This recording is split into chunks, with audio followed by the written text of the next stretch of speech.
Well, let's unpack some of that. So you grew up in Germany. So what part of Germany? Because obviously the northern part of Germany is kind of flat and boring. Southern part of Germany is kind of exciting. There's some mountains and some skiing and things like that. So which part did you grow up in? I grew up smack in the middle, very close to Frankfurt. So, kind of in the hills. Definitely some outdoor opportunities, but not crazy mountains or anything like that. Though both of my parents' families had ties to the Alps, and so we did go and spend both winters and summers in the Alps, and we'd go skiing and hiking and do all of those things. But it was always very, very recreational, very bite-sized. Go out for a couple hours and then come home, take a hot shower, sleep in a nice bed, like that sort of thing.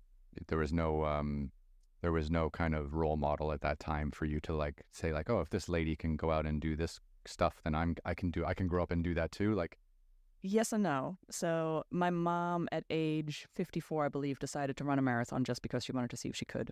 And that I thought was, pretty impressive. And since we weren't a family of athletes at all, that was kind of a big deal for me as a teenager, seeing her train for that and then do it. So plus, at the time I thought, 54, that's so old, right? How are you able to run a marathon at age 54? Now, I'm still younger than that. I'm 38, but my husband's 63, so I no longer think of 54 as old.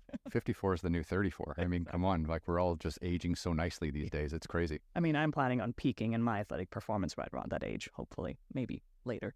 But anyway, so, my mom definitely gave me an example of what it could look like to push boundaries in a more conventional way.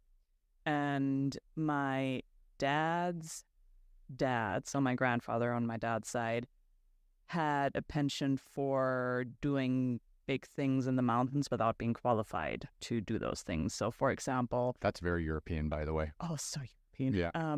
There was an Alpenstock at his place, which is essentially, an old school ice axe with a huge wooden handle, super heavy, super tall. And that was his. I actually used that on my first 4,000 meter climb, but that's a different story. My grandfather summited Mont Blanc, I guess, when he was a younger man.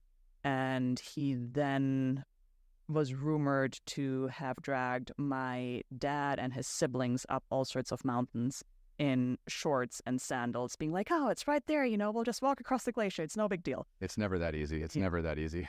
Yeah. So, I did have some role models, but no, my family was certainly not into extreme adventure or anything like that. And what was your time in Switzerland like? Because obviously Switzerland, oh, geez, wow.